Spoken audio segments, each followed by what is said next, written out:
예, 190강 제목은 질서입니다. 세상에서 보통 질서라 하는 것은 자기 중심으로 질서가 눈에 보일 때 그걸 질서라 하고, 그 바깥을 뭐라 하냐면 그 무질서라고 그렇게 표현합니다. 내 중심으로 모든 게 안정되어 있으면 질서, 그 질서 빼놓고는 다 무질서, 그렇게 생각하죠. 그리고 또 다른 사람도 그렇게 생각하죠.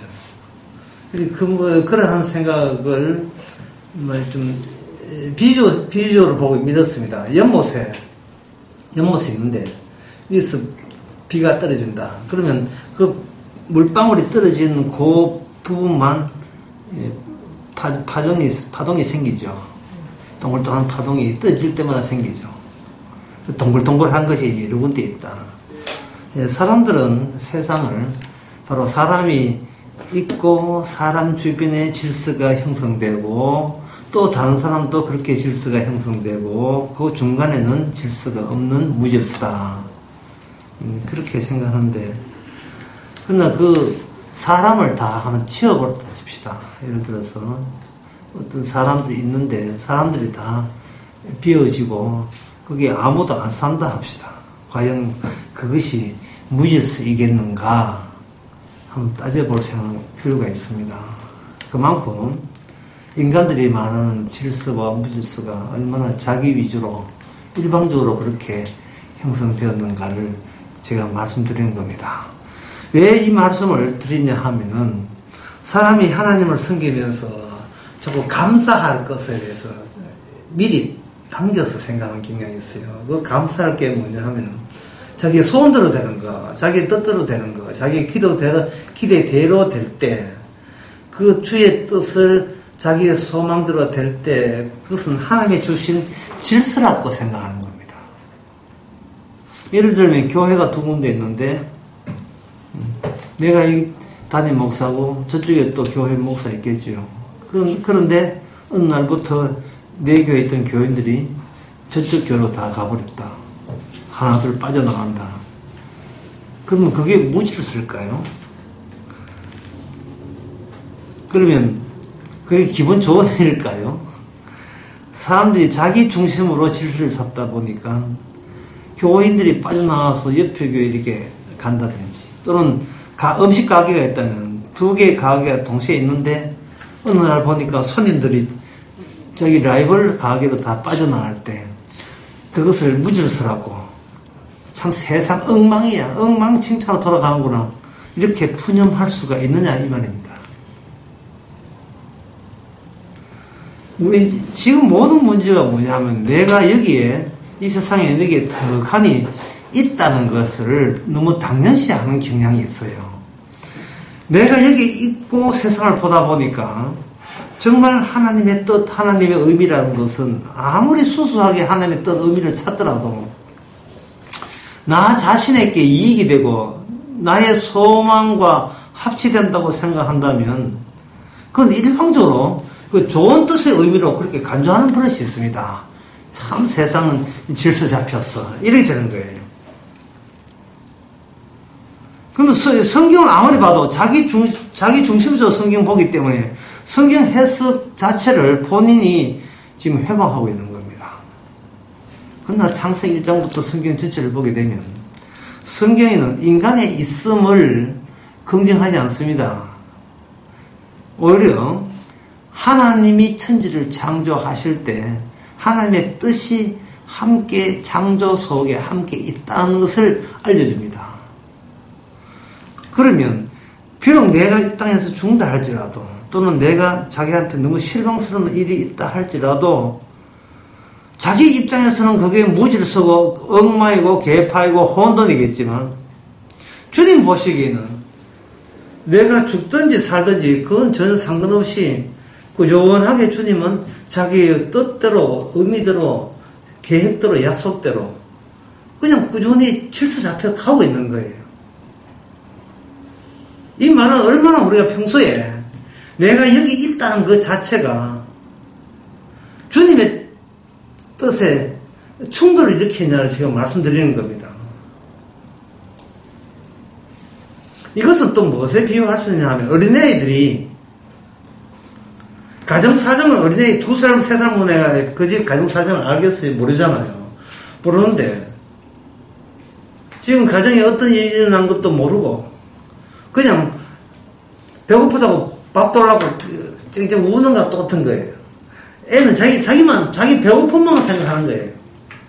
이 범위가 좁으니까. 세상 보는 범위가 자기 중심으로 좁으니까 밥 달라고 우는 겁니다. 영화에 그런 영화 있죠. 이북에서 피난와서 몰래 피난을 와야 되는데 애 안고 피난옵니다. 근데 주변에 컴컴한데 온 주변에 곳곳에 이민군들이 있어요.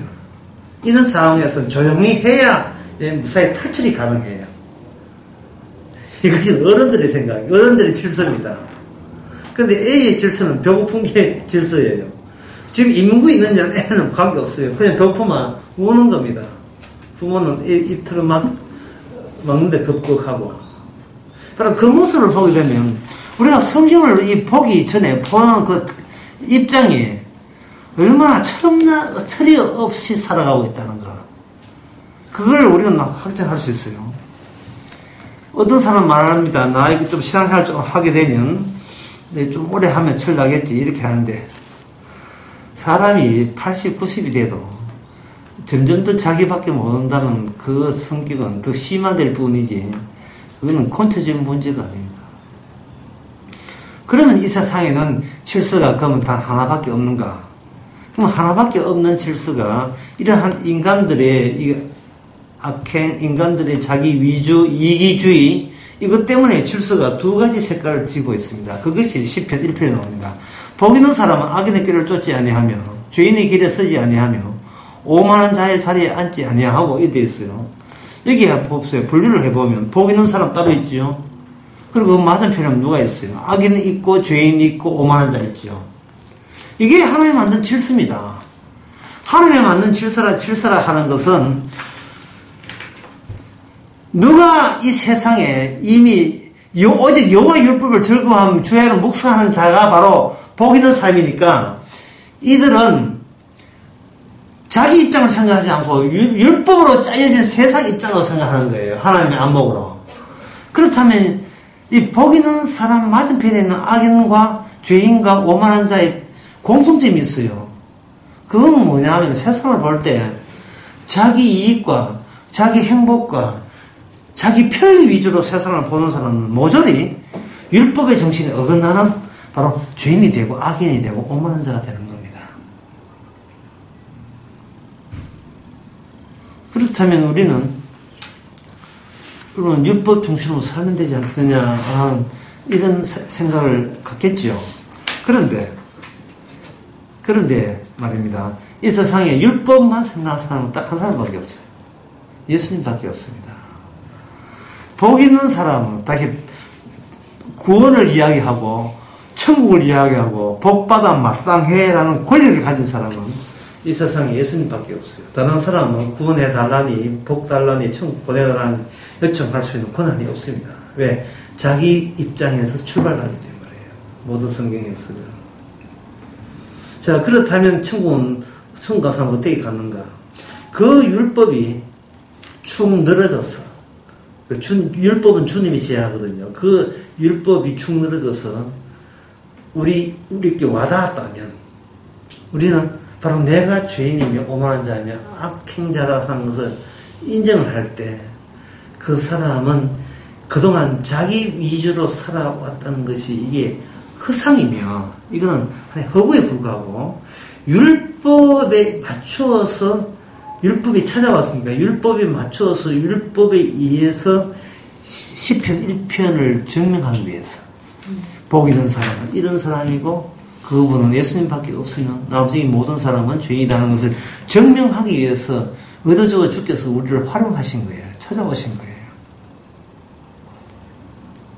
따라서 그 사람 속에 뭐냐면 율법이 들어있거든요. 여기 시편에서는 율법을 묵상하지만 새 언약에서는 율법을 묵상하지 않고 율법이 우리 안에 역사하고 일하고 있어요. 율법이. 그러니까 본인이 결심해서 구원받은 사람 아무도 없어요. 믿음이 생기도록, 구원이 되도록 우리 안에는 율법이 작용합니다. 그렇게 되는 사람의 특징이 뭐냐? 이 세상은 예수 중심으로 이미 질서 잡혀 있다는 거예요. 모든 것은 예수님 중심의 세계라는 사실을 안할 때 그 사람이 바로 질서답게 제대로 파악하는 사람입니다.